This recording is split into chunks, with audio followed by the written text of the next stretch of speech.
Welcome to the URBONUS podcast, everyone. I'm the host, Donatos URBONUS, and this time I'm joined by my beloved co-host, Errick McCollum, who is coming off a 5-game winning streak with Karşıyaka Izmir, while Errick has been posting 20.2 points and 4.4 assists on average. So give him some love. Hi, Errick. Oh, thank you. I didn't even know that. I knew we had 5-game win streak, but I didn't know about the statistics.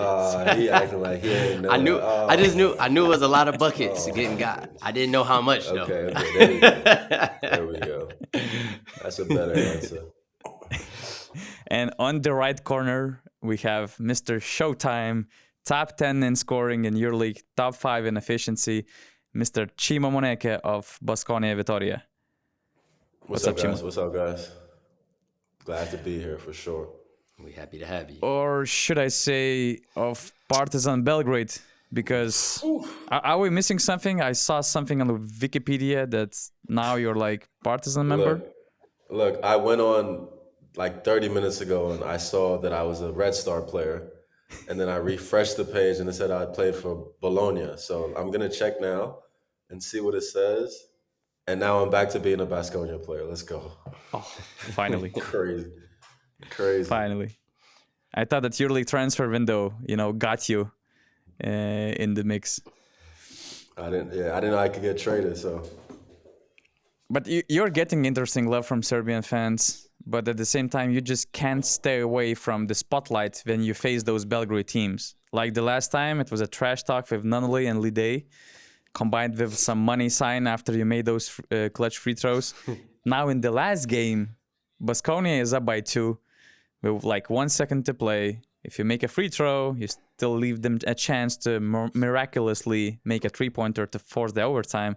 If you miss, basically the clock just runs out and you take the win. Right. So Chima is just rushing the free throw. He doesn't do his typical routine. He doesn't bounce the ball. He just throws the ball like a potato toward the rim. It hits the front of the rim. The ball bounces back directly to his hands, and the game is over. I mean, that was a masterclass, really. Crazy. So obviously I think I didn't play the 15 minutes prior to that. So like I was cold, a bit frustrated. And I came in, got the rebound. And when I was walking to the line, I was just thinking, man, I made 2 free throws to beat Partizan. And like now I'm in a similar situation with the other Serbian team. So the first free throw felt good. It went in and out. And I'm like, sheesh. And then Vanya Marinkovic, he came up to me. He said, miss it. And I'm like, miss it? I looked at the clock, 1.2 seconds. I looked back at coach. He said, miss it. And I was like, okay, how can I miss it where they don't get a chance? And I'm like, all right, let me just Steven Adams it. And at that time, Mitrovic, he was down at the baseline. He said, hey, he's going to miss it on purpose. Be ready to come back. It's going to come back to him. And, I just happened to do it perfectly. And I've never practiced that before. I did it the next day in practice, and I couldn't do it again like that. Did you hit the backboard first? It was just the first 2 times it's violation. Like I just hit straight backboard. And I don't think a lot of people realize how tough that is. And I learned how tough that was the next day when I tried to do it again. Super difficult. When you did it and I was watching the game, I was like, oh man, he got a lot of courage, because the first thing I would have thought, I might have missed it, but off the front one, like that was perfect. And like most people would hit the backboard probably 7 out of 10 times on that attempt. For sure. Or graze it where it comes down. But and it shows you're selfless. Good teammate. A lot of people don't want to lose those points or those free throw percentage. But hey, you said I'm gonna get my team a win. I like that. For sure. A couple of people that had me on fantasy were upset by that. But I'm like, come on, man. If you guys are upset that I didn't score, I'm the one that's losing points and making me seem like a worse free throw shooter. So what you think I feel? You also just keep Serbian fans upset. I remember the first time you got the victory against Partizan. I remember this random Serbian fan sending you a dozen voice messages on Instagram in Serbian. So, being a Showtime player also has another side of the story. So, by the way, could you compare the amount of the messages you received following Partizan and Red Star victories, because what was interesting that a lot of I think that even Red Star players were kind of protesting, and I saw some fans on Instagram also complaining that you missed the free throw on purpose, so you should have been punished with the technical foul. And just in case, I double checked it with the referees, and they said that there's no such thing in the rule book that if you miss the free throw this way on purpose, you got a technical foul. So I believe that it just boosted another, it was another spark of hate for Red Star fans to reach you out directly after the game. Yeah, it was both games was nuts. The attention that I got after both games was unreal. This one was a little bit more because, the EuroLeague video is now the most viewed EuroLeague video ever, which is crazy to me. Um, but yeah, I think I saw something about it's a rule in ABA League, and they had an incident with Lesort. He was shooting a free throw, and he missed it the same way I did, and got his rebound and scored. They were down two, and then they waved it off. So I think it's an ABA League thing, but for sure not a EuroLeague or NBA thing. I've never heard of that before either. Interesting. Yeah. Okay. Someone left the video. Like, you can definitely Google that because I saw that video. Has definitely over 100,000 views, and it happened either last season or the season before. Okay. Wow. I never Yeah. heard that before, so for sure we're gonna have a look. Anyways, I mean, Chima Moneke on the basketball floor is a lock is a content material. Every time you manage to do something crazy, something spectacular, and you just make those games more entertaining and you give more reasons to watch those games. So I had this small special task for Chima to list his top 3 most fun or entertaining players to watch. I didn't made it in particular to do it only for the EuroLeague or just in general, but of course it would be great if you could involve only players from the EuroLeague, if it's possible. Yeah, only EuroLeague for sure. I think I'll start with Mike James.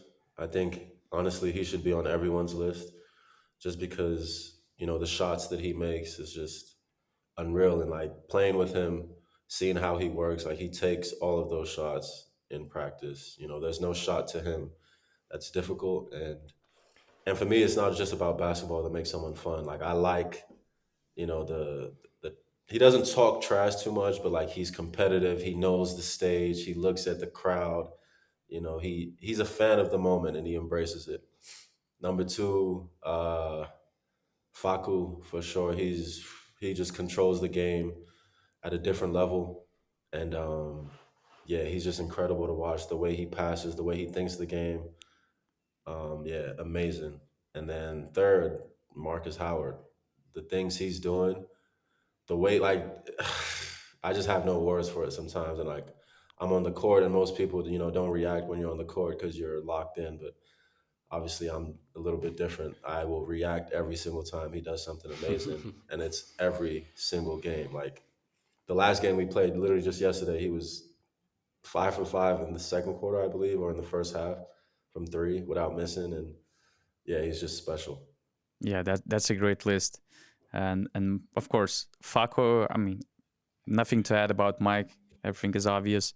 Fako is somebody who makes the game, who makes plays, which I would say basically go beyond my basketball imagination.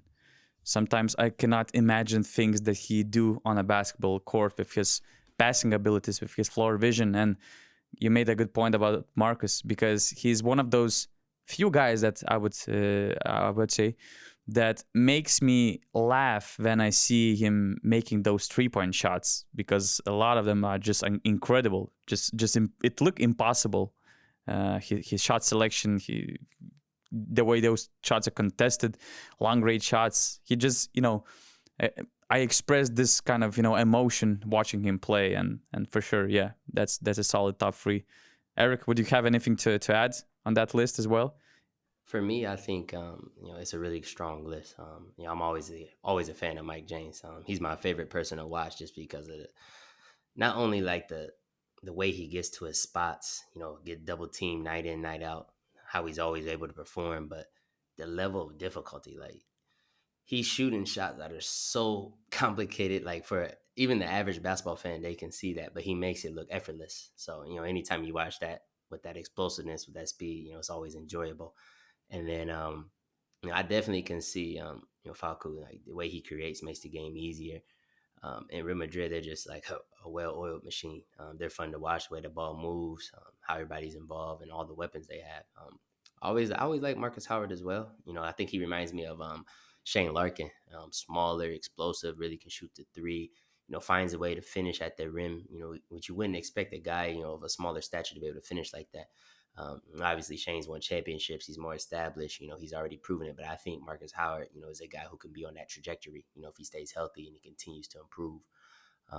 I guess if I had to add one more person I like to watch on that list, I choose an underrated person who I think is really good and a lot of people don't really talk about him much. I'd say Chris Jones from Valencia. I think he's nice. Play the pick and roll, can play ISO, can score. I really enjoy watching him play as well. Just to pick someone that's not a marquee name. That actually, makes me very happy that you said underrated, because that's something I wanted to tap into as someone who was not rated at all last season, and I still feel like I'm a little bit underrated. But I would like to talk about, my underrated players in EuroLeague if we have time for that. For sure. The stage is yours, Chima, so... Okay, so I'll go three people. I'll start off with Roland Smits.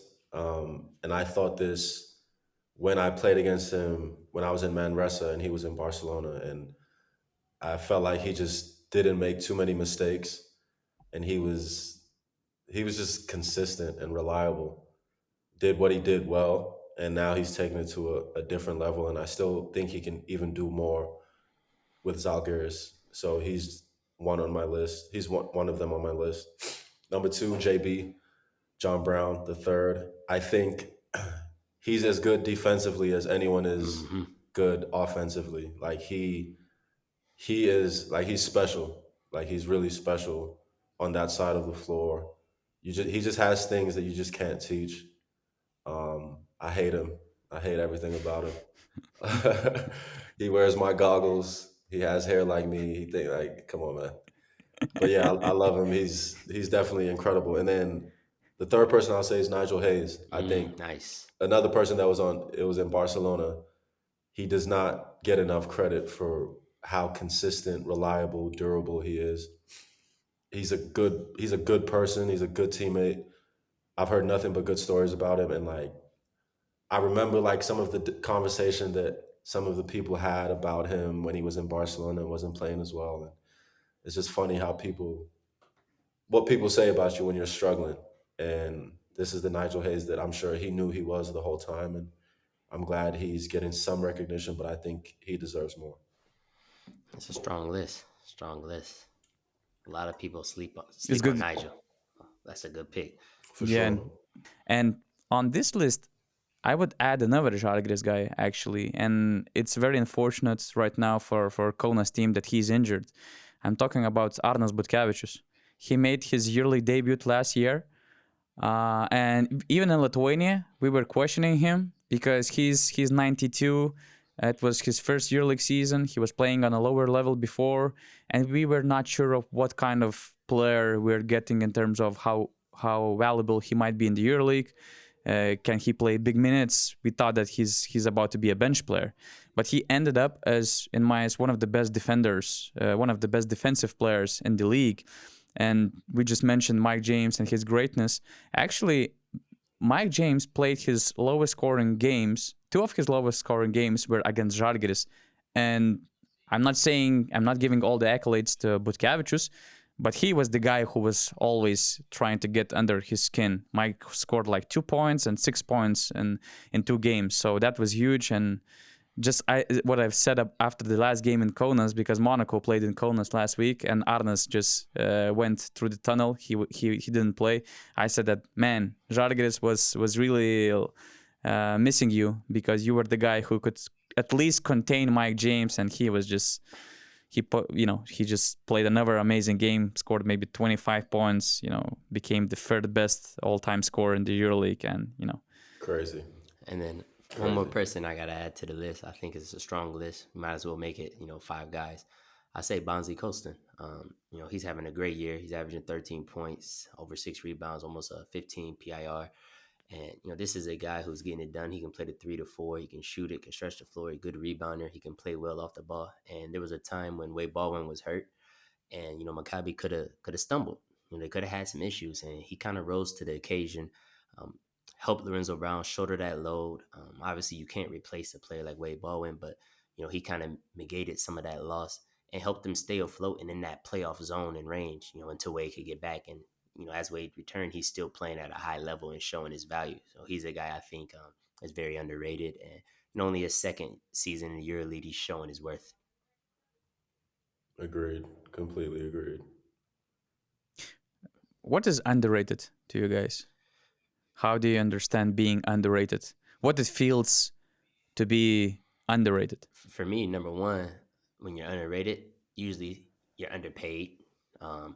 Not saying that you got to be in everybody's pocket, but you have a job. You get paid based upon performance. So if you're performing at a certain level, and guys in your position are making this amount of money, and you're underneath that, that's one reason. Number two, would be, accolades, awards, how many people are talking about you. Obviously, when you're established in the EuroLeague and you've played there for a while, your name garners more attention. You're more likely to get, a first, a second, a third team all EuroLeague, where if you're a newer guy coming in, it's a little bit harder just because you don't have that name recognition.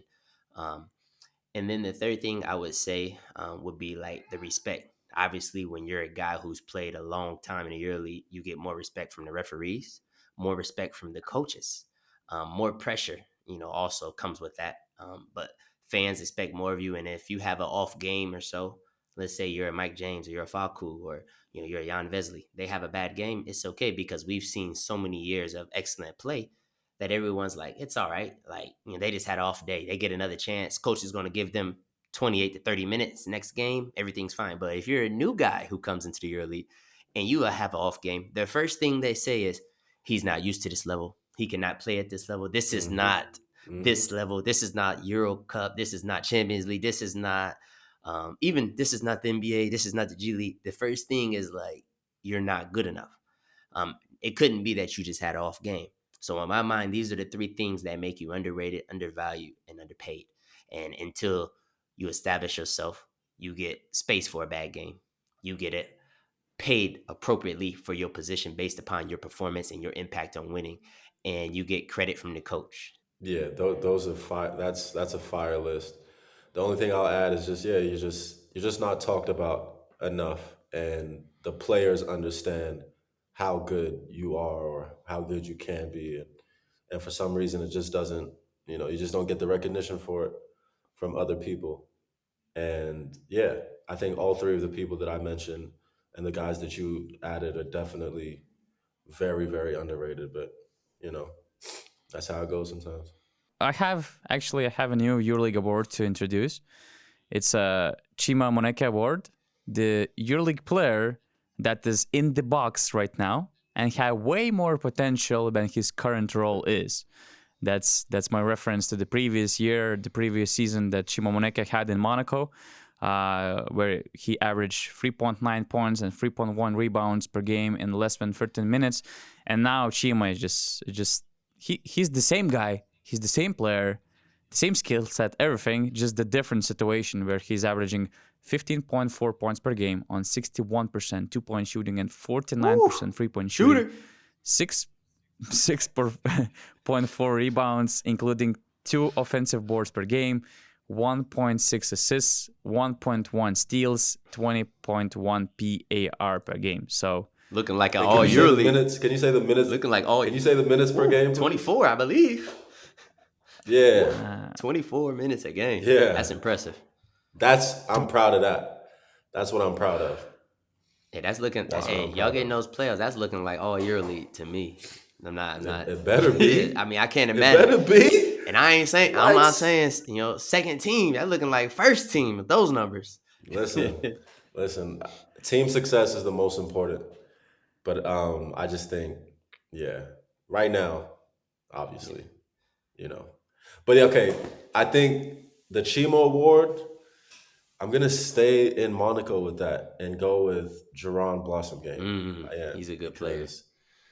because I think we forgot the numbers he was putting up in Euro Cup, like monstrous numbers. And he's another guy that's underrated and underpaid too, because what he did in Euro Cup, I just think people forgot and see the version of him now, and they think he's just this version. But I think I don't know where he's gonna go next season. I don't know what he's gonna do next season, but he's someone that can definitely be a starter in this league and contribute, and just play at a much higher level because he's an incredible player. And yeah, the Monaco system is for the guards, the creators, and everyone else has to fall in line. And last season he was like, if he didn't have a good, kind of like me, if we didn't have a good our first segment or whatever, not coming back into the game, but he's accepted that role more, and now he's getting more opportunities. And then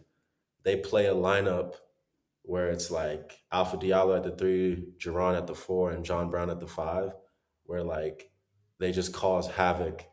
And yeah, they bring a lot of different things on the court. And I think, that's my answer for the Chima Moneke Award, and I hope to see him in a bigger role next season for sure. And I like how you By the described that, Denonis, because you didn't say most improved. Because I tell people all the time, like, you didn't just get better in 3 months. That's all we have. Less than that, 2 months. A lot of times in off season. Two So like months. maybe there's little fine things you can improve, but in 2 months you don't become a guy who was averaging 4 points at Monaco to a guy who's averaging 16. On a playoff team in a year there at Baskonia. So I like how you said that in the box. Yeah, I love it. I yeah, mean, it's also funny too because he saw me in Monaco during the playoff series, and for some reason he always had my back. Donatas did, and he always just said, keep it up, like keep up your head, and just keep working. Your time will come. And then I remember I had the game 5 where I was huge for them, and he was one of the first people to congratulate me and all of that. And yeah, I was a little bit upset at him before the season started though, because there was a topic that came up that was about players to break out this season, and he forgot to mention my name. And I messaged him about it, and he knows, So I've I know it forgiven him very since well. then. But yeah, But I really like how it kind of motivated you to have yeah, such a season. So I kind of feel like I did my job. That was part of my job, to keep you angry, to give some extra motivation for the start of the season. it worked. It worked. Yeah, regarding that Monaco and Maccabi series, just the game 5 showed that how much you can impact the game and that you can become a, impact maker, game changer. So it was just a short glimpse of what you can offer on the court. And just to add about Giron, as you mentioned, people forgot the numbers that he had before going to the EuroLeague. And in Ulm, in Eurocup, he was actually averaging 16.2 points, 7.6 rebounds per game, almost 20 PAR. First team all Euro He Cup. was That's right. And he was shooting from 3, 42%. From 2, it was 56. So these are solid numbers. And I saw that he switched agencies. So maybe he's preparing for some interesting He's trying to make offseason. a Chima move. Something on the horizon. Yes, sir. Yes, sir. Who do you got, Eric? I actually think that's a good pick. And if I didn't choose him, I was gonna go with a teammate of his. I was gonna say Diallo. I think he's a really good player. I think he can emerge as one of the better up and coming threes. To me, he's in that Will Clyburn type of mode, and he does show his ability. He shows his skills, but I feel like because they have such good guard play, he's not asked to do much. When you have Mike, when you have Lloyd, you have Ellie, there's so many creators, so many people who can get things done. I think he's a guy that, with given more responsibility, probably on a team that doesn't have so much firepower in the backcourt, I think he could show you some things. I agree he can play. I agree he can do more, but no. He's not in the box. He's not in the box. The box that I was in. Oh, you was in jail. Alpha, I don't accept You that. was in jail. I was, You was a prisoner. Locked up. They won't let me out. Oh yeah, no. So Alpha. I don't know what minutes he plays. He's in but solitary. Alpha was You know, not he in- gets recessed sometimes. Yeah, He gets to go out. He gets to go out and breathe fresh air. You know, He just can't. I was 24/7. You was solitary. I was solitary. No, but Alpha, great player, and he can do more for sure. But he's not in that box that I was in and Jerron is in. Yeah, no, y'all. And I think he's gotta shown more. He's shown a lot. Like even if he doesn't start games, sometimes he will most likely be on the court when the game is finished. And yeah, people know him and people talk about him. Not as much as he can probably do, because to me, I think he's an NBA player. But yeah, I think he's not in the box that I was in. No, for sure, not that level. Okay, I got another one. No. There you go. That's where I was headed at. I was like, and so this one is tougher because he had some injuries this year. It slowed things down, but I think Shaq McKissick at Olympiacos. He be no. Why you don't like No, it? bro. Why you don't like the it? box that bro. I think he's a guy though, That's but he doesn't play a lot of minutes, and some of it is Barjoka's system. But usually when he does play, he makes things happen. He's a great slasher, one of the better slashers. Finishing in the paint, athletic. He's a guy that I think is in a box. In Olympiacos in that system. That's a sensitive award, Errick. That's a sensitive award, man. Listen, he's in a box. A lot of people are in boxes. But the box that I was in for the Chima Moneke award is not that. This dude was cooking in the Final Four. He cooked us. But why you got to go to the Final Four? Why he can't play in the regular season? And why, you know what I'm saying? The minutes. Listen. The box that I was in, I remember when I left Monaco, and then there was like a post that was like 11 people, newcomers to teams. And it was like, who do you think is going to have the biggest impact on their new team? And I was 11th on everyone's list. Everyone's list. McKissick, if he left, he would not be 11th on everyone's list. The type of names that I'm looking for here are like freaking Smilegic. That's like closer to my box. Who else? Off the top of my head, off the top of the head is tough. It's not many though. Box I was not many different. Who was in your box? You were serving 20 to life in jail, huh? Attempted murder. Like I don't know what you did to those Monaco people, but they were not happy with you. Yeah, no comment. I have one name that actually might be eligible for this award, and I'm eager to hear your opinion. I'm listening. He showed some promising glimpses as a potential defensive anchorman in his team last season. He didn't score much, but he grabbed 6 rebounds per game, including 2.5 on offense, in just 19 minutes per game, 1 blocked shot per game as well. And I'm talking about the guy who's now averaging only 9 minutes. He's became a victim of some roster decisions, and I'm talking about Freddie Gillespie. I don't know if you could agree with me, because I mean he was rookie last year. Mm-hmm. In my eyes, he was raw by EuroLeague standards, but in some games he changed those games, and he was efficient for Bayern without scoring. And I actually expected for him, to make this next step this year. And his summer was just, his off season was crazy, because I heard that he was about to join Partizan if Nikola Mirotic would have officially landed here. And actually, God knows how many pieces would have moved together, because I know that at least 2 or 3 under-radar signings that fall apart when Mirotic voided the agreement.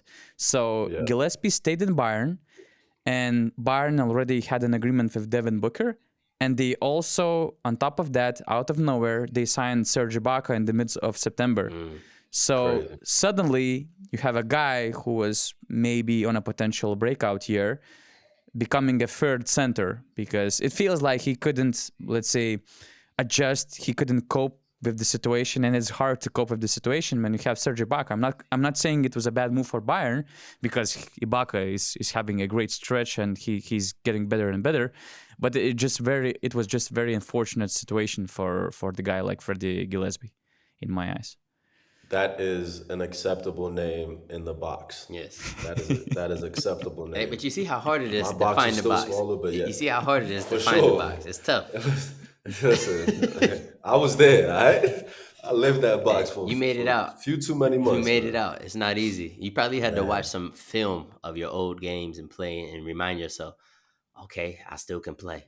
That's how it feels when you're in the box. Everybody who's been in the box, they know you watch your old highlights and then you have to find something to give you like something to feel good about, and you're like, okay, I'm not crazy. I am a good basketball player.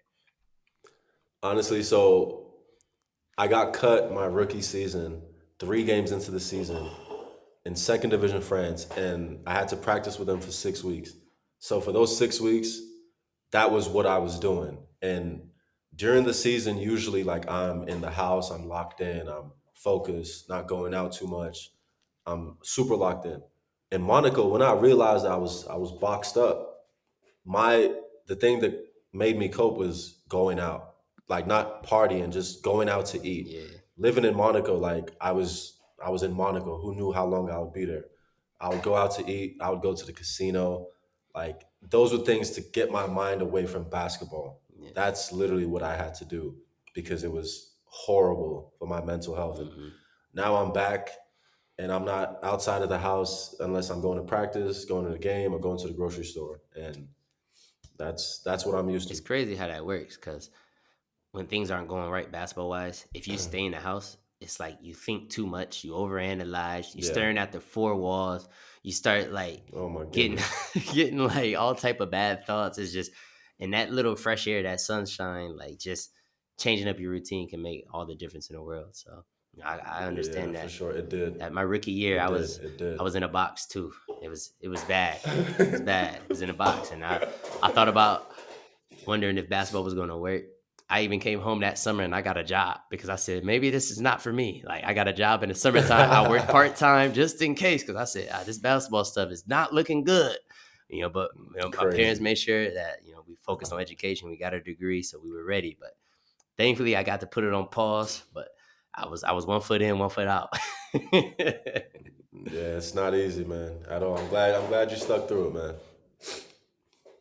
That's a good topic you brought up, because it was something that I wanted to bring up, talking about Mike James, who moved to the 3rd place in all-time EuroLeague scorers, surpassing Juan Carlos Navarro, and now only Vasilis Panoulis and still active player Nando De Colo are ahead of him. And there's a very high chance that De Colo and Mike will surpass Panoulis as well this season already. But what was also interesting to me, that the same night Mike James became the 3rd best all-time scorer in the EuroLeague history, just 10 years ago, Mike scored 31 points in the 3rd Italian league for a team called Omegna Mantova. And I've actually checked top EuroLeague players who currently average at least 10 points and 10 PAR, and some of their journey started way under the radar, just like yours. I had you guys on the list, as you mentioned, being cut in the 2nd Israel division or the 2nd French division. And Mike James is one of those examples. Chris Jones, another guy who was undrafted in 2015, he started his pro career in Mongolia. The 2nd season was in Switzerland. So I knew I liked him for a reason. I knew it. I knew I liked Chris Jones. Got it out the mud. By the way, another friend of yours, Darius Thompson, one of the hottest free agents last offseason, he goes undrafted in 2017 and spends his first 2 years in the Netherlands. Another, let's say, non-basketball country at all, far away from those EuroLeague, spotlights. So the list is pretty short, but maybe there are some other 2nd or 3rd division players who are listening to the podcast right now. And could you just share, based on your personal experience, what kind of advice you would have been glad to hear? What did you do, to cope with the situation and to finally to break it out and now to be in this situation that you are right now? For me, I think I knew what my end goal was and I knew that I would get there eventually.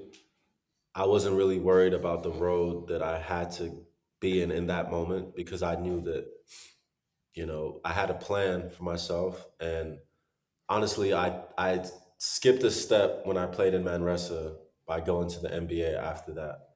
And it was just crazy how it worked out, because I'm a visualizer. I talk to myself, I make goals, and a lot of times I achieve those goals. And when I achieve it, it's not as surprising, because I've predicted it or I imagined it. And for me, my goal was, play EuroLeague, play NBA by my fifth, sixth, seventh year. That's the window I give myself, and continue to elevate. And thank God I did that. And I just think it was mentally, I knew that I wasn't a victim playing in second division, because hundreds of thousands, millions of people that would love to be playing in second division that can't get a job. So I looked at it like that. Obviously, as a human with friends that are in the NBA and friends that are in EuroLeague at the time, it was hard to see what they were making and what they were doing, and see, not feel the love, or not look at my bank account and be like, damn, that's it. So that's a real thing. But for me, the thing that helped the most was I had a plan, and I knew that I would get there no matter what.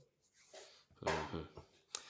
So this is interesting because I was talking to my teammates a little bit about this, and I said pretty much everywhere you look, there's someone who's playing at a level that their talent is better than, they should be playing at a higher level. But then on the flip side, there's always someone who's playing at a level that their talent maybe doesn't warrant them being at that level. So you have to take that in a stride. So if you're a young player, my advice to you, number one, try not to have any children. Um, Try not to have a wife or girlfriend. If you're a rookie, you're starting out, try not to have none of that. If you do, make sure she works, she's overseas, or she's in America, she's doing her thing. Because I say that to say, when you're on this grind, you're not going to make a lot of money in the early years. And if you have kids, if you have a wife, you're going to be making money decisions that's best for your family rather than career decisions that's best for you. So, if you can be only taking care of yourself, it's easy for you to go with less. It's easy for you to sacrifice or to not have certain things. But when you have children or a wife, it's no way that you're going to be able to tolerate that. So that would automatically, shorten your dream and make it tougher for you. Number two, I would say set a timeline. I say I gave myself 3 years. And if 3 years your career isn't progressing to where it needs to be, not just financially, I'm talking about the level of teams you're playing on, the lead, those type of things. If you're not seeing that growth, also money, then it's going to be tough for you to get there, because as you get older and older, it's harder to break into that market. Um, then this is probably the most important thing, more important thing than anything. Do not get hurt.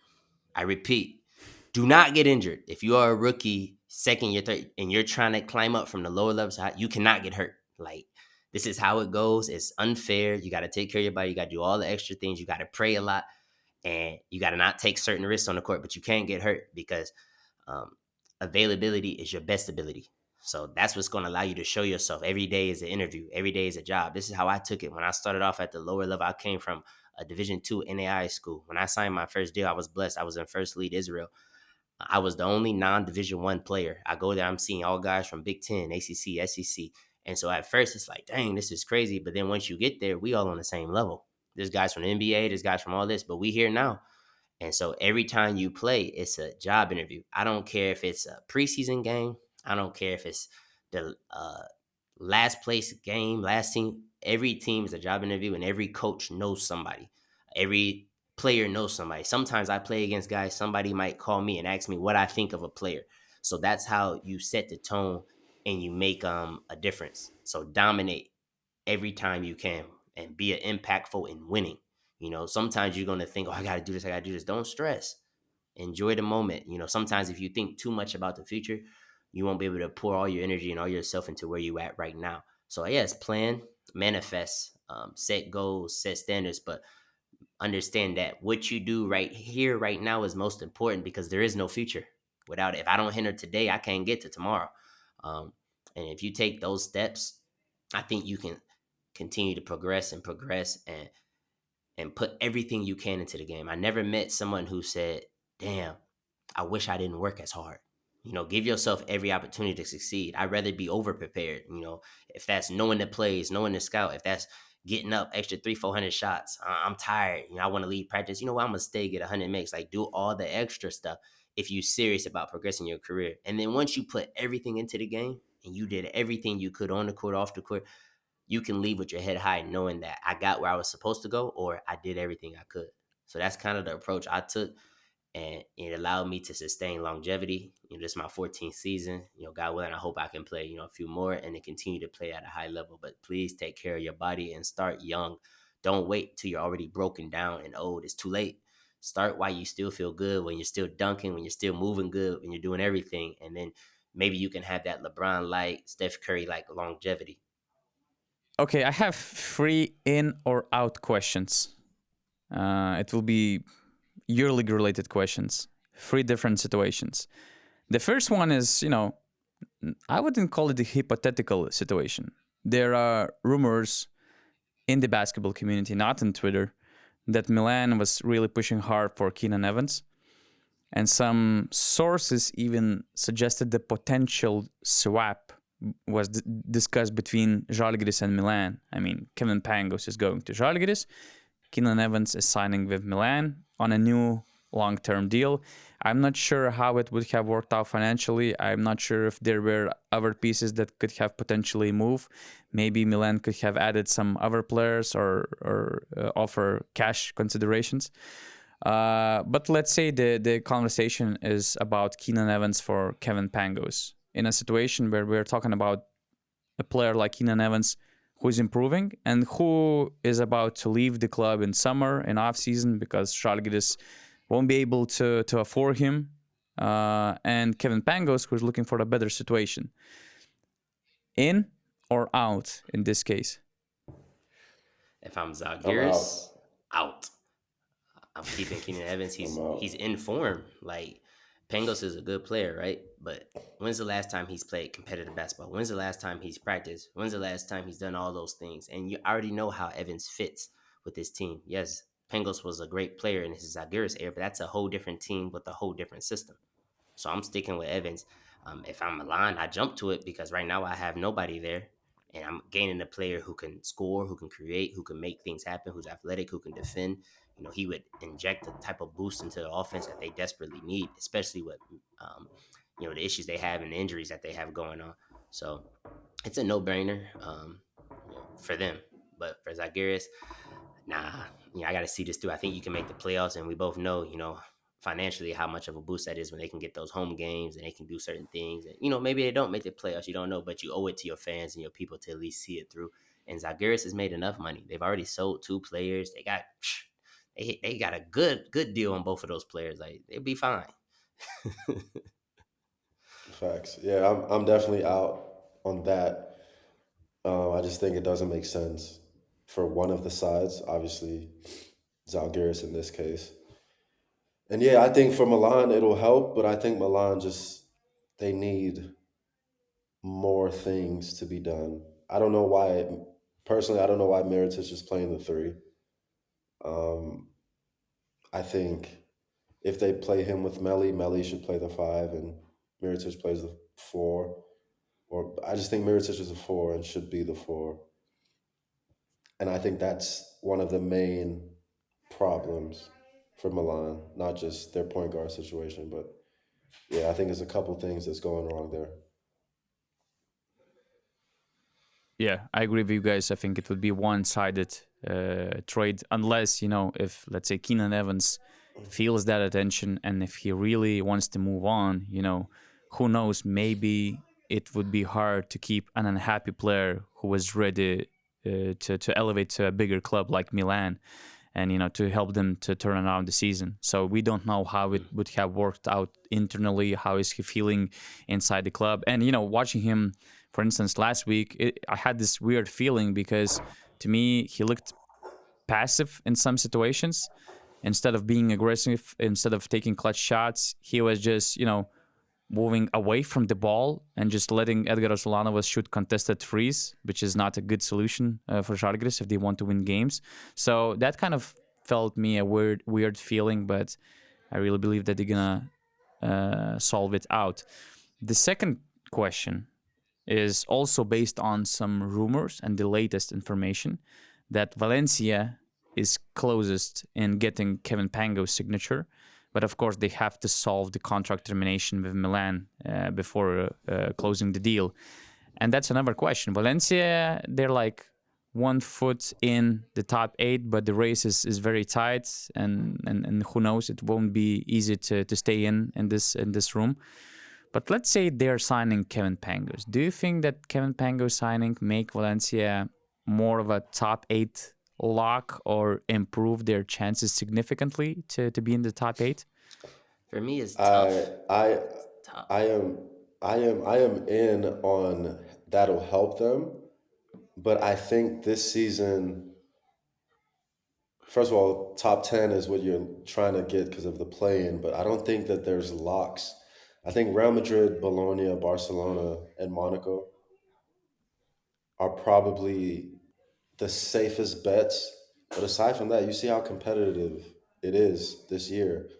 I don't think that'll make them a lock. I think it'll help them get better. But the EuroLeague this season is outrageously competitive, especially from, what is it, 5th or 4th to 14th, 15th. It's just unreal.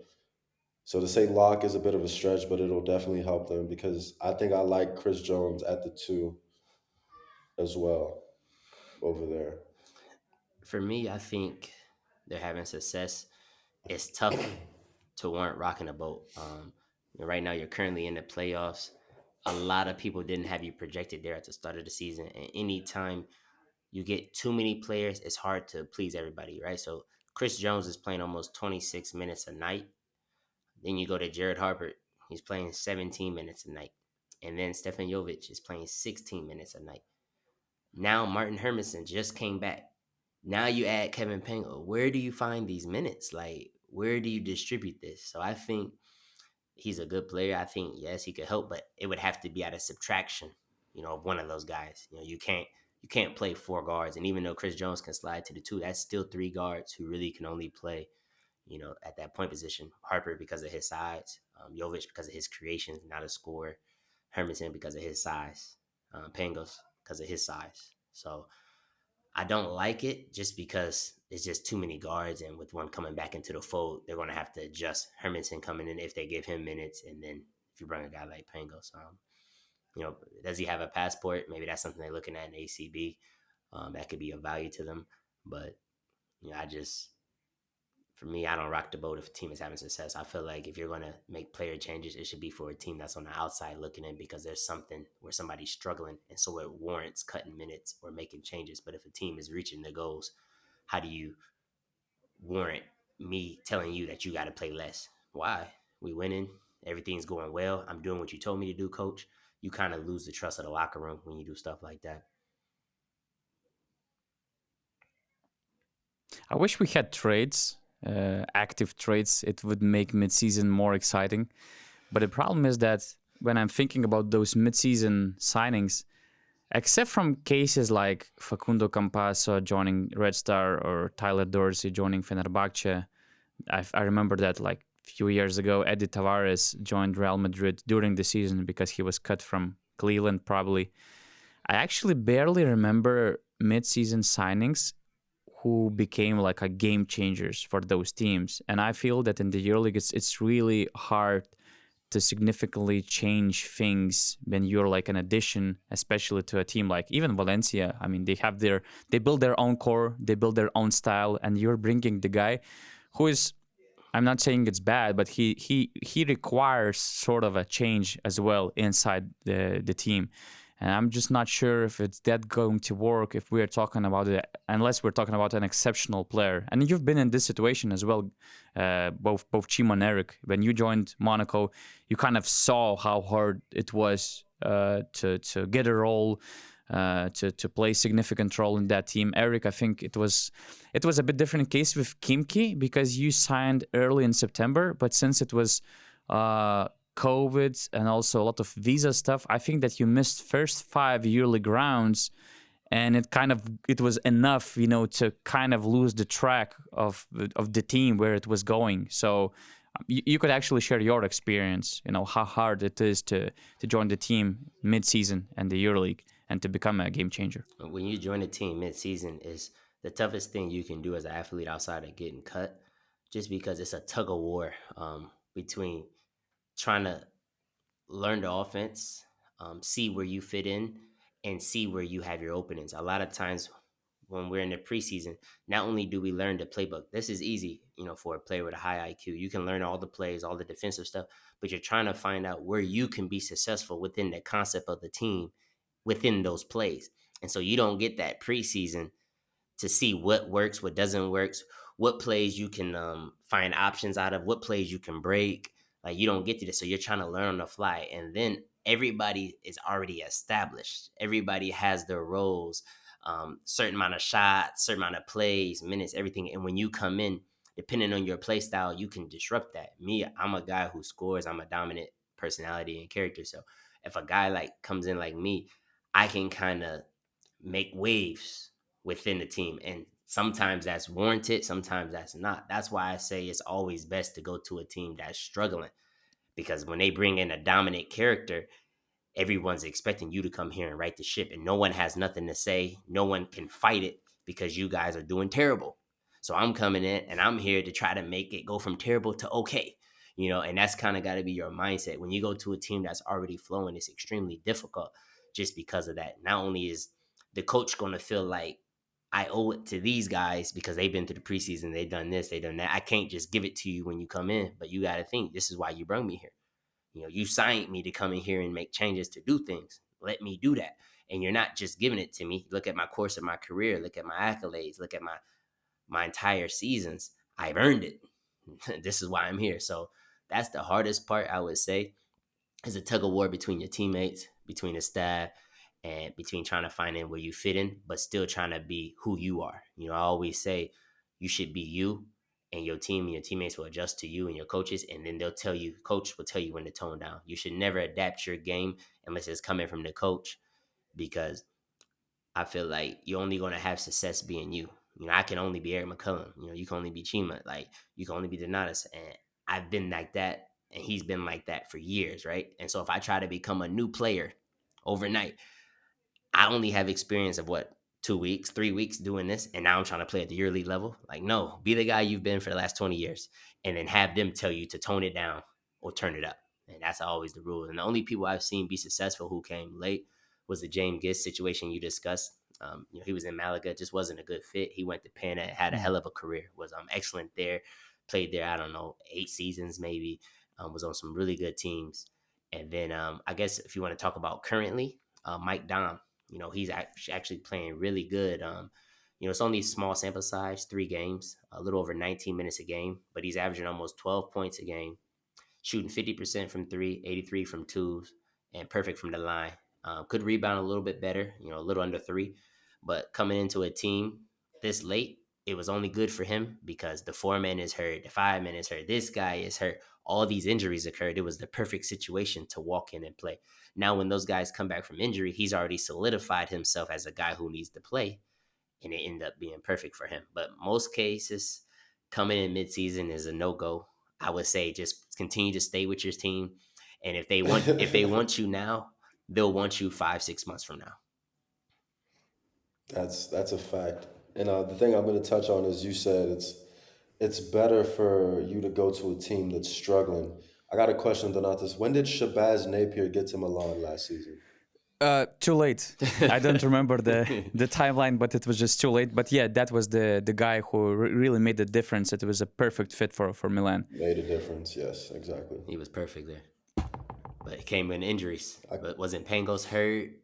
Yeah. And then I think the other guard was hurt too. Siobhan Shields was hurt. Yeah. They were lacking of perimeter scorers, so it was just a perfect player for that group. They won, I don't know the exact amount, but I remember that they got close, maybe got up to 11th or 10th place. They won like 5, 6 in a row, and it was a different feeling there. And I completely agree with your point. Yeah, and the last in and or out situation is related to the other Spanish team, Real Madrid. They continued their dominance with 2 road wins in Greece, which is hard to do against Olympiacos and Panathinaikos.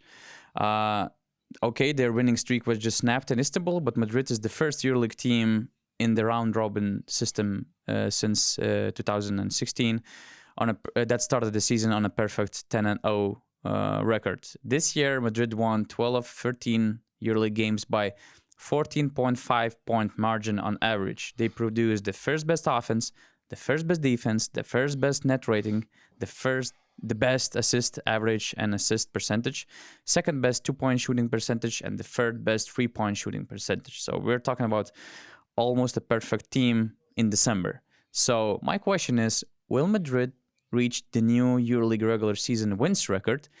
For the record, the current round robin era record belongs to Fenerbahce with 83% winning percentage. They were 25-5 in 2018-19 season. FS were 24-4, which is almost 86%, but it was that COVID year which was cut with 6 games remaining until the end of the regular season. So to surpass both records, Madrid would need to finish the season with at least 29 victories in 34 games. Do you see that possible? I think they can do it. I am in. I am in. I mean, when you think about it, they should be 13-0. That game they lost to Fener was like a fluke. Like, I think they were perfect going into the fourth quarter from the line, and then they missed a lot of clutch free throws. They made uncharacteristic turnovers, all those type of mistakes, and they still had a chance to win the game. When you're talking about a team who's this prolific offensively, they have 6 guys in double figures. I say 6 because the 6th guy averages 9.8, but 6 guys in double figures. Then they have 2 guys who average 8.1 and 8.2. At that point, who do you guard? Who do you stop? It's a well-oiled machine. Everybody's involved. Everybody's doing something. And what makes them so hard is that the highest score only averages 12.8 points a game. So you're talking about guys who are in that 10 to 13 range and who can just any night pick one of those 8, somebody can drop 20 on you. And those teams are the hardest to guard because everything's free flowing. Everything's equal opportunity. You can't really shift and say, okay, we're going to stop one player because there's 7 other guys who can go beat you that night. And then what makes them special is their efficiency at what they shoot at. You're talking about 60% from twos, 39% from 3, and then almost 83% from the free throw line. So every night, that tells me that they're having superb ball movement. They're getting excellent shot selection. They're playing the correct way, and they have guys who flat out make shots. And in the EuroLeague, you have to have a team that punishes defensive mistakes. And what better way to do it than to have one of the better playmaking point guards, in the EuroLeague, surrounded by shooters on the perimeter and finishers on the inside. So I see no reason why they can't do it. They're taking right off from where they left off that championship run. And I think the confidence and the swagger is even higher. And, if they don't, do what they're supposed to do, it's probably because of injuries. It won't be because of that current roster. It will be because maybe the wrong people got hurt. I'm hoping for a healthy season for everybody, but this is part of the game.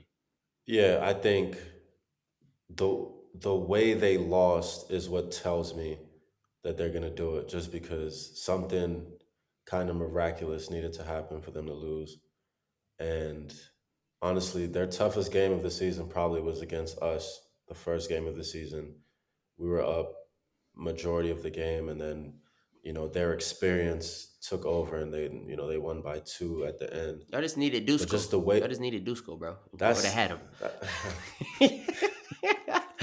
Duskonia. But the way they play is just different. The way they play is different. And yeah, I just even in the ACB league it's kind of unfair to watch. It's just they're all bought in. There's no one that's upset whenever they don't score 20 that day because they know the next game or the game after that it'll be their game and everyone is happy for each other. I'm definitely in on them doing that. But then obviously when it gets to Final Four, anyone can be beat on any given day. So that's a different question. Yeah. But for the regular season, they for sure have one more loss coming.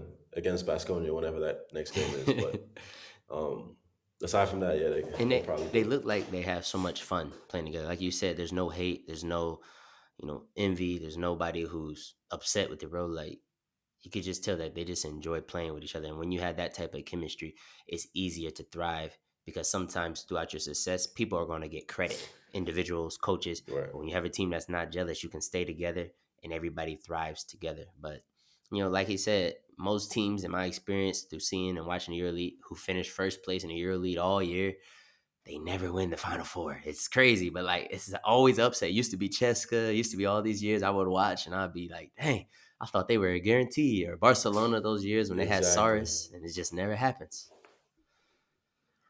Yeah, I hate the Final Four format. But it's good that this kind of record shows that there's a lot of uncertainties, unpredictability regarding the final outcome of the competition. So that's good for the fans. Nobody knows what to expect, although we do need the playoff series, both for the semifinals and the finals. Yeah, like how are we busting our behind to play a 5-game series to get to just play one game, and like that does not make sense at all. I get the season's long and everything, but if anything, cut down the local league and make the EuroLeague playoffs show that the best team really won, because FIBA would never. I'm sure throughout FIBA would impossible. Never. I get it, but that means they gave up to the EuroLeague. They would never do this. No chance. And I get that, but for us, I don't think it really makes sense, this format. But yeah, I just remember we had this great Game 5, Monaco Maccabi. The whole series were tough. The same happened with Real Madrid and Partizan. You just kind of start building this excitement. Everybody lives with the playoffs. And bam, you have a Final Four. You decide the champions in like 3 days. And then that's it. The whole excitement, the whole hype is gone. So that's now how things should work in the ideal world. But we're living in a tough world. But for the end, I want to discuss, since we have Chima on the podcast, the member of a Spanish team, and Spanish teams are just dominating the EuroLeague. We have 3 Spanish teams actually in the top 4 right now. Okay, top 5 because Monaco and Baskonia, they both have 8 wins. But we have 3 Spanish teams in the top 5. Valencia is the 8th team, so we have all 4 Spanish teams in the top 8 currently, which is huge for the ACB. It just proves their dominance, their status of the best league in Europe, which is not questionable at all. But I wanted to discuss 2 underdogs that are among those top 5 teams. And let's start with Duskonia, as you called it. With Coach Peñarroya, you started the season with 1 win in 5 games. Baskonia has the second worst offense, according to Bibalytics. The second worst net rating. It was hard. The second worst. It was hard to watch. 3-point shooting percentage. I gotta be honest. It was hard to watch. It was hard. I just used to fast forward past your games. I ain't gonna lie. I was like, oh my goodness. You could probably go back to the old BasketNews, and I was like, the most unwatchable team was Baskonia, and then no way. Come on, man. It was y'all and Asvel. Exists, it was man. y'all and Asvel at the bottom. Asvel exists, man. Come on, man. Don't do that. Then it all changed. Go ahead, Donatus. Go ahead. Second worst on defense. Second worst first offense. Go ahead. Run those numbers back again. No, don't do that. Sorry, I have to continue with the worst in 2-point shooting percentage, bottom 4 in assist percentage, bottom 6 in defense, 9th in rebounds. But Dusko comes. Baskonia is 7 of 8 since Dusko's takeover. Fun fact, they had the same record in Zvezda last year when he took over Red Star. And during this stretch, Baskonia produced the 4th best offensive rating, the 5th best defensive rating, the 2nd best net rating in the EuroLeague. They're top 3 in assist percentage, 4th best rebounding percentage, 4th best in 3-point shooting, and top 8 in 2-point shooting. Now I watch your games. I watch y'all now. Good. Yeah, good. So, Chima, please help us decode Dusko's effect. I just think it's rules. you know, the rules. You just know if someone makes a mistake, you know who made the mistake, and there's no point of even like discussing it. It's like, damn, that was me. And guys are held accountable. You don't like disappointing him because like he has this presence about him that, you know, when he walks in, he just demands and commands respect. But like he's such a good person. Like off the court, like he talks to people. Like he puts his hand on you and like says, you know, what needs to be said. You know, he's a leader. He's just, you know, it's not like we have some different plays and we have offensively some different things that we do, but it's just I just think it's everyone knowing their role, knowing what he wants, and like he's very clear about it. So you can't. It's not no discussion about should we have done this or should we have done that. He's very clear about it. We do video. We do a lot of video on game days when we arrive to the arena, A lot of and like practice. he honestly. So look, the practices, especially we've had this stretch of a lot of games, but the practices have honestly not been as bad as everyone made it out to seem. You know, a lot of people in the organization have been with him and said, you know, he's improved, he's gotten better, like he communicates better. Like I'm going to be completely honest. The stories that I heard about him before I Terrifying. met him, Terrifying. they scared the crap out of me, dog. I was literally, you know, it's crazy. Like we were hearing the rumors about Coach P getting fired, and it was like going on for a couple weeks, and then out of nowhere, Zvezda fired Dusko, and like my heart just sank because I knew what that meant. And everyone started messaging me saying, and I'm just like, oh God, oh no, oh God. I was sweating. And then I got here and I'm like, he got here and I'm just like, this guy is incredible. Like he's awesome. Um, yeah, he's great. And You didn't do everyone knows what they're preseason. supposed to do. You didn't do preseason. I'm gonna be real. Great guy, great coach, but you missed preseason. No, but listen, he's gotten better. He's gotten better. He's gotten better. I've heard that. I've had enough conversations with a lot of people, some guys that were with him at the start of the season, to know that the stories that from years ago or from the past, it's not the same as it is today. Red Star still recovering from the preseason. They're still not the same. You're a bad man, Errick. They're still not the same. They might not win some more games until FIBA break. That is not true. Duskonia is in full effect. That's my guy. Errick, what made them watchable since Dusko's arrival? I think the difference was, not even knowing like any of those stats, like the eye popping numbers, just offensively. When I watched them before, it was just a struggle, like to find baskets. The ball wasn't moving; it was sticking. The actions weren't coming clean to Howard. Where you're trying to get him going. So because I think he's not getting those clean looks, those actions. He was forcing a lot, and then that kind of bogged down their offense, and it kind of created a domino effect where now since he's shooting those shots, other guys are going to shoot these shots, and then they're going to shoot this shot. Then I'm going to do this. So then there was like no role. There was no pecking order. And so I'm just watching it like it's the wild, wild west out here. And then when Dusko came, he was finding ways for Howard to get the ball, to get into his spots. And then it was kind of opening up things. Now he's letting the game come to him. Now, when you see your leading scorer letting the game come to him, or your guy who's supposed to be the scorer, him or Chima, now everybody else kind of waits and picks their turn and takes their turn, and then Chima's going to find his points. Like he can get it through the flow. He can get it with play. So it's easier for him. But Howard's a guy that needs that ball, that needs space. And then you can just see like a relief was let go. They're playing harder. They're playing more aggressive. And I think players also know that anytime there's a coaching change, follow after the coaching change. If there's not improvement, there's player changes. And that's something that can wake you up too. So this offensively, they're playing like a team. And I felt early in the season, I don't know if it was just because they were new and they were trying to figure each other out. They were trying to adapt.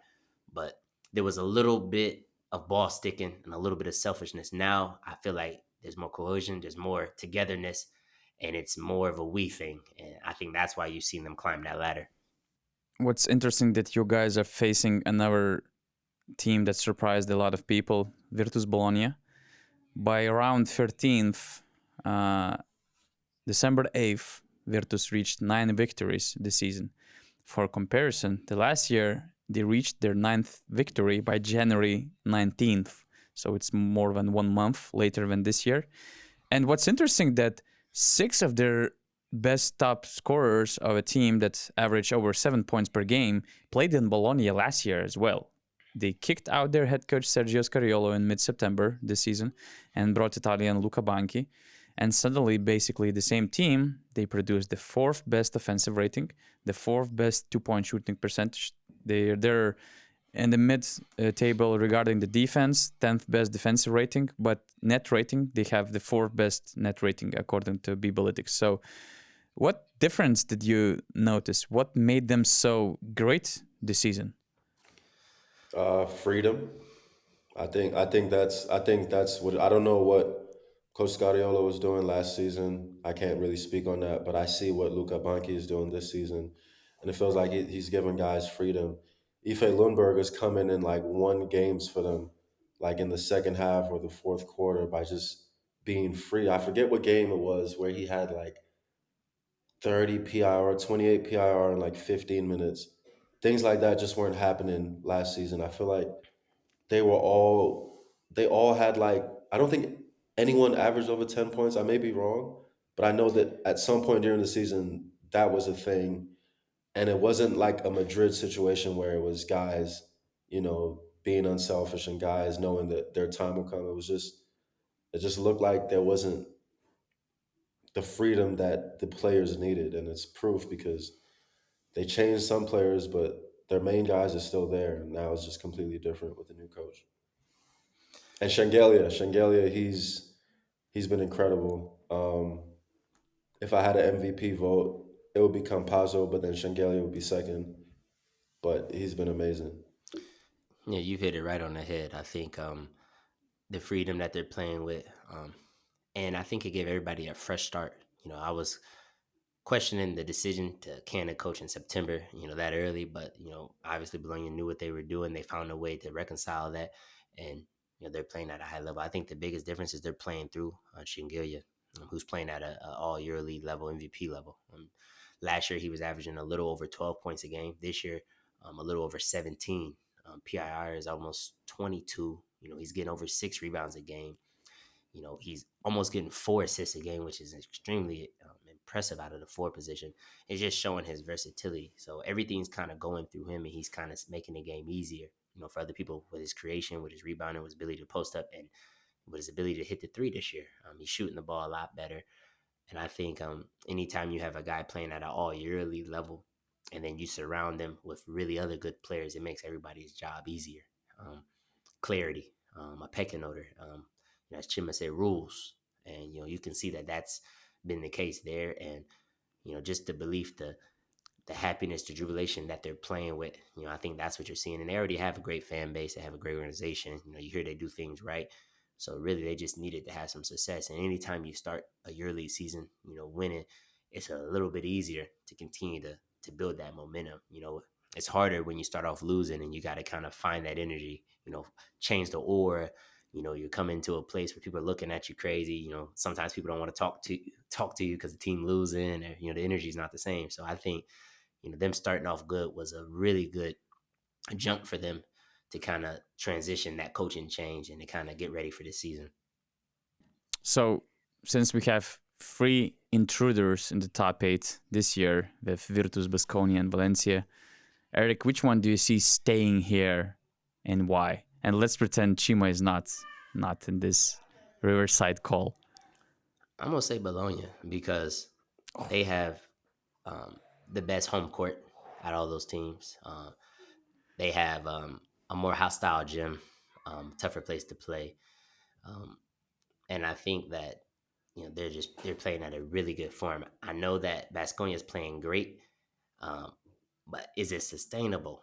We're going to see. I don't believe in Valencia. I don't know why. I feel like something's going to turn. I think Valencia doesn't believe in themselves either, because if they're thinking about signing Kevin Pangos, then they must see something that I see too. Because if you believe in your team and what you have, you're running with what you got. You're not changing no players. You're not changing no coaches. This is my roster. This is who I believe in.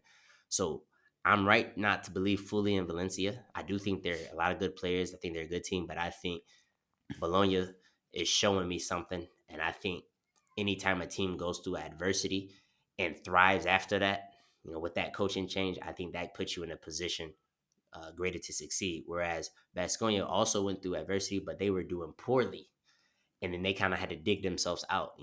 Bologna hadn't really done nothing wrong. It just, some things happened internally, in upper management, and that's what sprung that. So yeah, I do like Baskonia now. I wasn't a fan at first. I'm honest, but now I like how y'all play. But I think Bologna has just been more consistent throughout the course of the year, and I've seen um, that longer, and I feel more comfortable with that. So Chima, what would be your response? I mean, I respect it. It's a great answer. I think Baskonia and Bologna will be in the playoffs when the season's over. We play them next, which is amazing. And I just feel like, yeah, the feeling of going into a game now is completely different, for us. Like, we still have things that we need to do better and we're learning, but you just can't. It's not a fluke to go 7-1 in the EuroLeague. Like we beat some legit teams in this league during that time, and the only team we lost to was Monaco, and that was by 2 points. And I didn't play well, and I just think like we go into games genuinely believing that we're going to win, and that makes a huge difference. But yeah, Bologna is incredible. I think they'll be in the playoffs. I predicted them to be in the Final Four, as well as ourselves, and we like that. Some people still don't believe in us, because last year it was 7-1 with Red Star as well with Dusko, so it's gonna wear off. Nah, we don't believe in that. You got an MVP candidate on the team, so and you got. I think Marcus Howard will end up leading the league in scoring because he's just different, and yeah, he's Marcus Howard now. Like he's found himself again, and we need him to be our leading scorer and our gunner. But yeah, I like that. I like that. Well, good luck. I'll be rooting for you, and y'all thank you, more than thank you, capable, thank you. man. Oh, we're gonna get it done for sure. By the way, I will give some hope to Valencia fans as well. I usually trust those teams who play really good defense. And I like this defensive mindset that Valencia have. I know that Baskonia, for Baskonia, Valencia defense is nothing. In both games, in the last game, you scored like 98 points. And in the ever win, you got also something like 80 points. But actually, I mean, if they're not facing Baskonia, Valencia is a solid defensive team. They have the second best defensive rating. They have huge size on the court. They have big bodies as well. So, defense, this is something you can rely on going through the season, and usually it kind of guarantees at least something like sustainability, some consistency, and offensively you can build on things. But to have a great defensive core is a huge asset going through the season in the EuroLeague. I agree, and Valencia, they started off well, and that means that they have some things there that are working. So I don't want them to panic and do too much because they got some guys like we beat them both times this season so far, but they have some things there that are working really well. But I feel the panic coming from their side, and with the fans towards the coach and some of the players, and it's tough to deal with that. You know. By the way, before I will go with our Q&A session, do you think it will be important to address the officiating stuff that's actually now relevant? I would say relevant both in the NBA and the EuroLeague. Nah, let's let them live for right Yeah, now. they human. Let's It's let them not live. it's Yeah, not an easy job. yeah. It's not an The only easy thing Okay. I'll say is to me what makes a bad ref is a ref that doesn't listen to the players after they've made a call that may be wrong, and because they haven't played in that level, they don't understand our emotions, and then they make it worse by giving us technical fouls or ignoring us. Like one example, this happened in the ACB. I got a technical foul for celebrating a 3 pointer, and when I tried to speak to him, the guy wouldn't even look me in my face. And to me, that's what makes you a bad ref. Like it's okay to miss calls. I know if Hmm. I was a ref, I would miss calls too. But then when I'm disrespecting the players that are, you know, giving their all, and because I have the power to throw them out of the game, that they should. I think that's what makes you a bad ref. But I that's all agree I'm saying. 100%. Be approachable, be able to talk. Sometimes we don't even want to argue with you. If come We to just you, want to I'm talk. saying, what Yeah, did I do so that I cannot do that again? And some refs will tell you, okay, okay, thank you. And then some refs, you can't even have a conversation with them. Just depends on the yeah, ego. that's the problem. Okay, so we'll keep this topic for the next episode, and for the last Q&A part, I'll just give you a quick reminder that we have a BN Plus platform for special BN Basket News subscribers on basketnews.com/plus. It's a paid membership that unlocks a lot of extra features for you, such as full or bonus Q&A episodes, tactical breakdowns, our exclusive interviews, or closed basketball fans community on Discord and WhatsApp, and also an opportunity to address questions to our bonus guests. We actually covered some of those questions during our conversation, but I have two left, and actually both are for Errick, but I will have some separate questions for Chima as well. No, actually, Chima also got one question. Anyways, there's a question coming from River, and it's a Red Star related question. Ask Errick whether he is so confident in this Red Star team like he was after round one. What does he think of Shabazz' performance and performance of the team as a whole, and what he thinks needs to change? Will two signings solve the problem? I think Red Star is a good team. I do. I think that they hit a rough patch and they hit that adversity. And oftentimes, when teams hit adversity, it can help them to come together and to move forward and to kind of get over the hump, or it can cause all types of problems. And right now, you're seeing the problems just emerge. I think, excuse me, I think that it's like one thing happen after the next. It's just a trickle down effect. And I think that the talent is there. They have the names, they have the experience, they have the versatility, they have size, but they've been fragile um, with adversity, and they've been fragile with you know failure. And I don't want to say they failed because season is young, a lot can change, but failure as in late in games when they're losing games and they're struggling down the stretch. I still believe in Sebas. I still think he's one of the better point guards, in the EuroLeague. He's struggling right now. He's not in a good mode. He's not playing at his best level, struggling with his shooting, and it happens. Happens to some of the best players. Doesn't matter if it's Mike James, Nikola Mirotic. They have stretches where maybe they don't shoot the ball the best. The key is to find ways to impact the game other ways and to help your team. So, the season is young. They can turn it around at any moment. They could hit a stretch. Who knows? Like Baskonia did, where you win 7 out of 8. That could happen. But it's not going to happen until they're able to change some things internally and find some way to get some confidence, because they're not playing with that same swagger and elusiveness and happiness and joy that I seen in that week one when the threes were raining from everywhere. Compared to now, it's just a different type of flow, and it's very stagnant. It's very slow and it's methodical. And I don't know if it's the Serbian pressure, the Belgrade pressure from the media, from people within the EuroLeague, but you can tell that they feel it on their back. Another question goes to Chima from Archie. Just for the record, Dante Exum posted his season high 23 points in a win against Portland. He also got 6 rebounds, 7 assists, and actually Dante is on a minute increase in Dallas, logging 23 minutes per game in the last 4 games. And the question from Archie is, Chima, did you talk to Dante Exum recently, and what they spoke about Partizan? That's the question. No, yeah, we spoke recently. Obviously, he just became a father, so I congratulated him on that, and I sent his baby some gifts because I'm a good friend.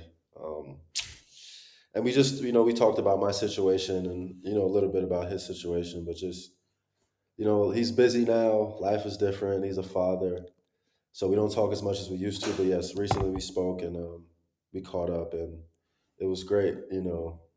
Partizan fans were all over my comments when I commented on his photo, and I just gotta, yeah, it's different now. Everything I do gets their attention, and It's crazy. By the way, how do you guys like his season in Dallas? For me, yeah, I just think it's a situation that kind of like Vazenkov over there, and it was going to take him some time to get the minutes that I think he deserves. And some games he would play 6 minutes, some games he would play 14 or whatever. But unfortunately, Kyrie got injured. I don't know how long it'll be, but gives him more opportunity to play. And the thing with him, he can play the 1, 2, or 3 because of his size. And I like what he does with Luca. I see, Luca give him the ball and encouraging him to like be aggressive. And, for him to play like himself, he's got to, get the blessing, so to say, from the best player. And I think Luca gives him that. And yeah, he will only continue to play well and be effective as long as he stays healthy. That's been the case for him his whole career. Yeah, you hit it right on the head. I agree with your assessment. I do this.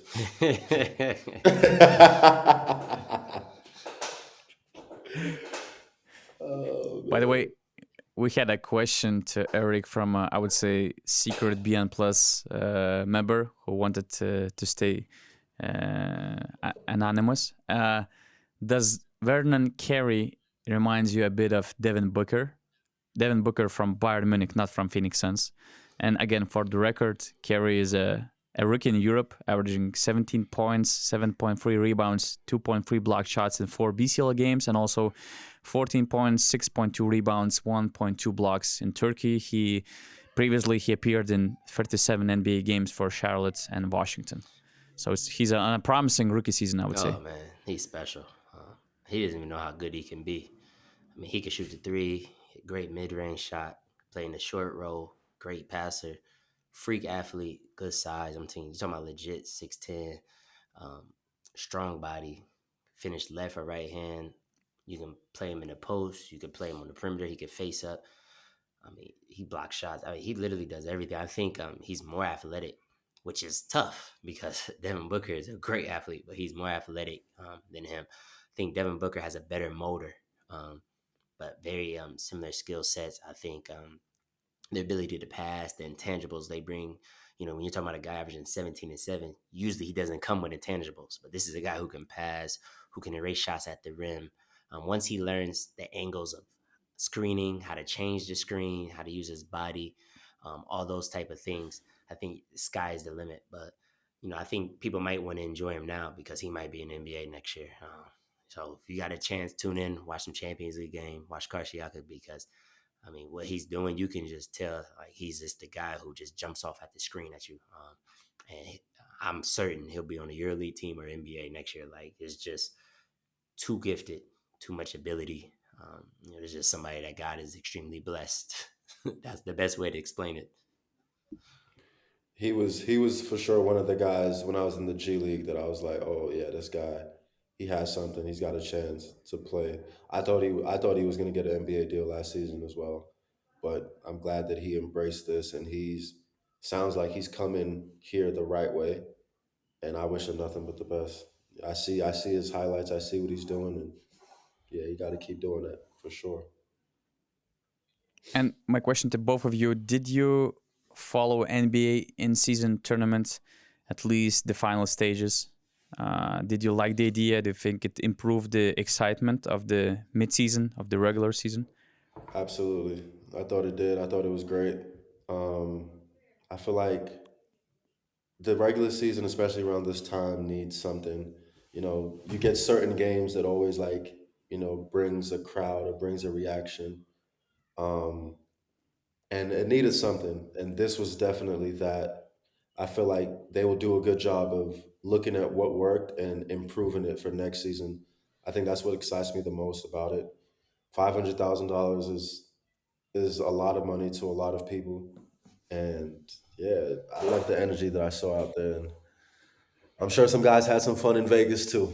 So Yeah, it brought a different excitement, a different level of energy, a playoff atmosphere, and just always great when you can see guys playing in elimination games on the highest stage. So, for me, it was a joy to see them do and implement. and to give the fans something to cheer about and celebrate, through the course of a long, grueling regular season. So I love the idea.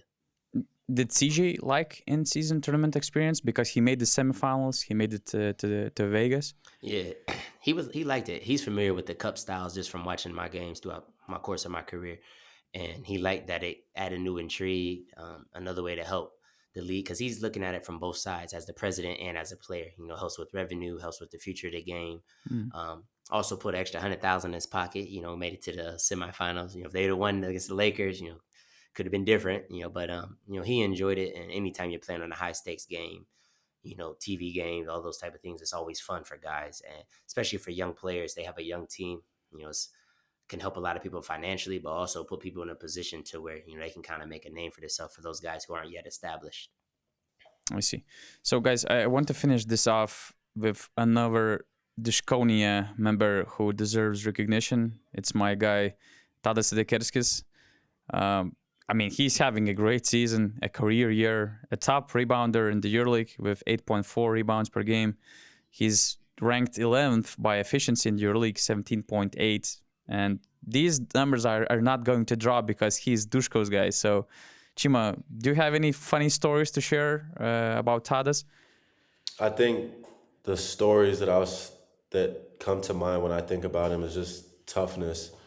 How tough he is. I think he came into the season actually after playing with Lithuania with some sort of wrist injury, and I remember telling him yo, your body is your temple, take care of that, and he just didn't listen. He wanted to play, he wanted to be out there, and he was heavily taped up with, he taped his wrist heavily, and he was giving his all every single day. But then we played Olympiacos, and that was Dusko's second or third game, something like that. And in the fourth quarter, I remember I got fouled. This was towards the end of the game. I got fouled and I was on the floor, and he comes to pick me up and he says, "Stay down, don't rush." And I'm like, "What are you talking about?" He says, don't rush, I'm cramping."